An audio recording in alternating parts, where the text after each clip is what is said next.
So, hi, Dr. Vandana Shiva. It's great to be talking to you from here in Australia. Hello, Geoff. And it's really important work you're doing with the seed saving, and permaculture is very much about keeping seed diversity and keeping permanent systems going for survival of not only the people but the planet in general. We feel that it's one and the same: earth care, people care, and return of surplus. And to lock up seed diversity is one of the most crucial things that we need to oppose. In fact, we actually favour more towards speciation of new varieties of value rather than locking up varieties that are presently convenient to large unsustainable practices. Mm-hmm.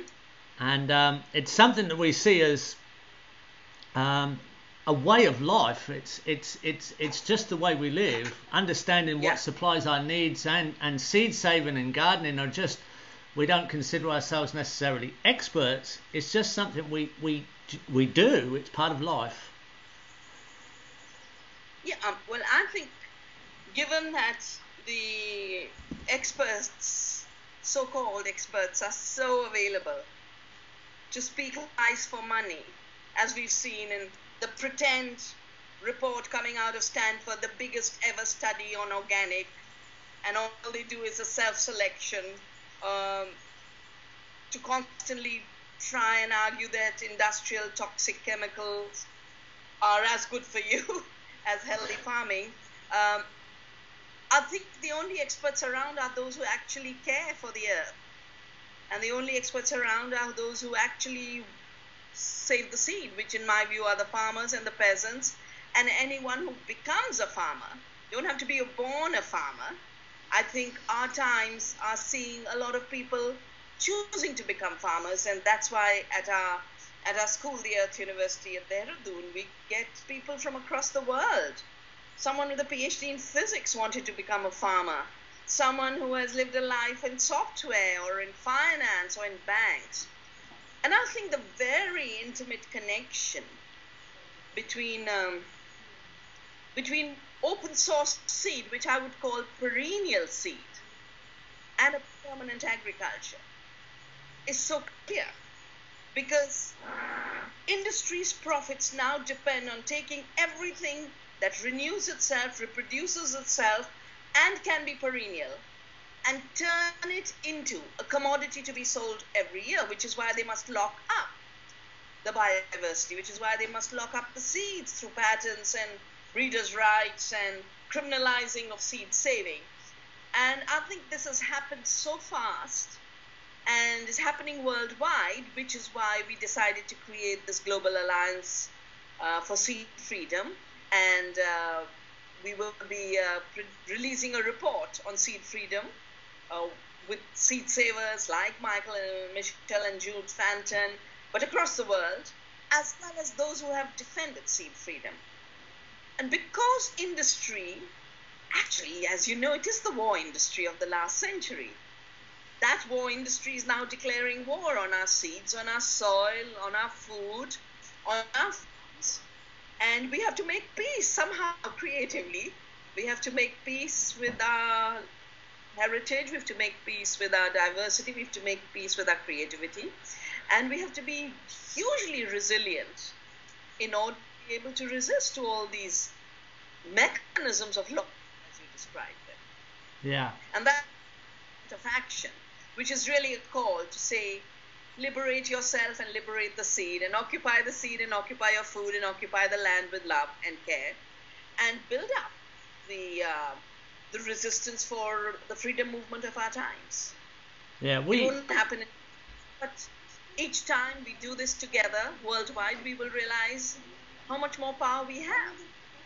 We have services to offer. I think we can put the environment back into service through productivity and the diversity of good designed ecosystem that is productive for us. What we presently have is a massive set of profitable, greedy mechanisms that are creating an environment that is in disservice They are removing the services of the environment to humanity. They're polluting our water, our air, our food, our soils. It's all in a dysfunctional state, just for the sake of greed, and really turning fossil fuel economy into money through food. We have services, and as you say, people come to us, corporate bankers, gold traders, professionals of all kinds of fields come to permaculture design courses now because they want to know how to become free. They want to know how to go into service, and they want to survive. They're very keen to survive, and they're keen for their families and the future generations to survive. And what they're seeing is a terrible disservice on a global scale, and we're really sort of fed up. It's boring being scared. It's just really boring. You're to be scared. Which is, if you were to ask me, what is the Seed Freedom Fortnight for? It is to stop being scared. Right. Rejoice, to resist, to celebrate, and realize that the future is in our hands, not in the hands of the greedy warmongers. Yeah.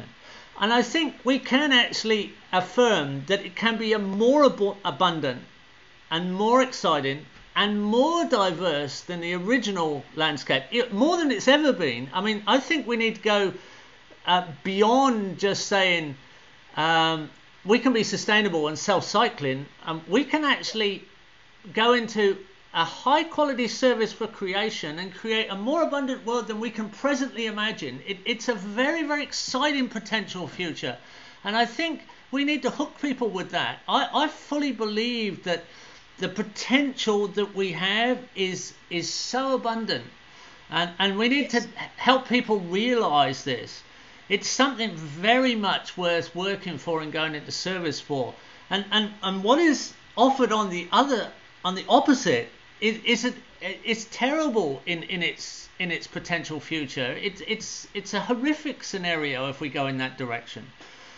So I think I think this is a potential turning point for human evolution.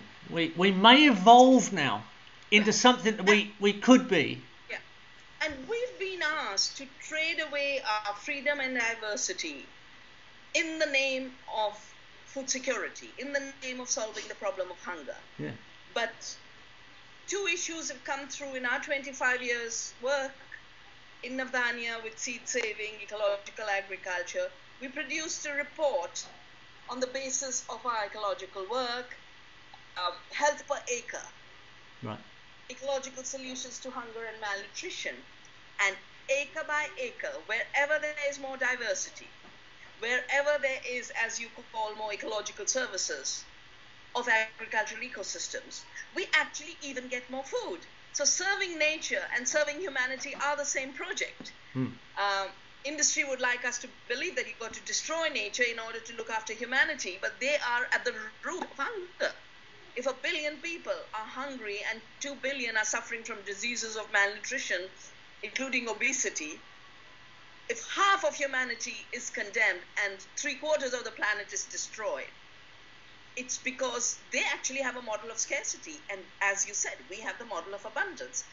So let's in that fortnight celebrate, spread the word, and keep doing it. Keep doing it until we've changed the paradigm, which it has to change. I really think that we are so much more efficient if you look at the energy that is expended over the area in relation to the nutritional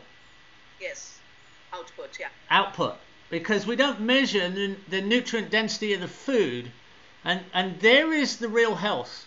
It's health for the people and the planet if we do a real energy audit, area to nutritional quality, and you can't beat that. I mean, I think it's a very small area that we actually need that's presently being used to provide the world's nutrition. It's just not in the same place. A lot of our food is produced in the most ridiculously large areas, in the most ridiculously remote places. If we pull our food supply closer to where it has to be eaten, It has to be local. So we Yeah. like to talk about, zero food miles, zero Yes. food time, and zero food Yeah. guilt. Yeah. So you can be really happy with eating this food. Yeah. It's travelled no distance. It's absolutely fresh, and there's no Yeah. guilt involved, and the nutritional quality is extremely high. Yeah. Yeah. And that's the healthiest food you can eat. The most diverse food that's grown as local as possible. And that should be our recipe books. I like to talk about recipe books that not only have a place but a date. Yeah. The recipe is for this month in this place. Yeah. That's relative to what you can grow locally. And that's a whole new franchise of food, if you like, if you want to look at it from the commercial point of view. The only franchise of any recipe book worth looking at is a place and a dated recipe, Yeah, absolutely. And I think all this stuff, the kids love it. The children, schools, they have no problem understanding this. And I think the older people, towards the end of their life, they can look back with retrospect and say, you're on the right track. It's the people in the middle age where they're just too busy. They haven't got time to think. That's where we have to capture people and say, look, you have to stop for a second and realise where we're heading. Yeah, absolutely. Absolutely. All right. So that's great stuff. We're in full support, and whatever we can do to promote the Seed Freedom Weekend for the survival of the people and the planet, we're all there for you. Wonderful. Let's work together. Yeah, thank you. That's great. Thank you, Geoff. Thank you. Bye-bye. All right, bye-bye.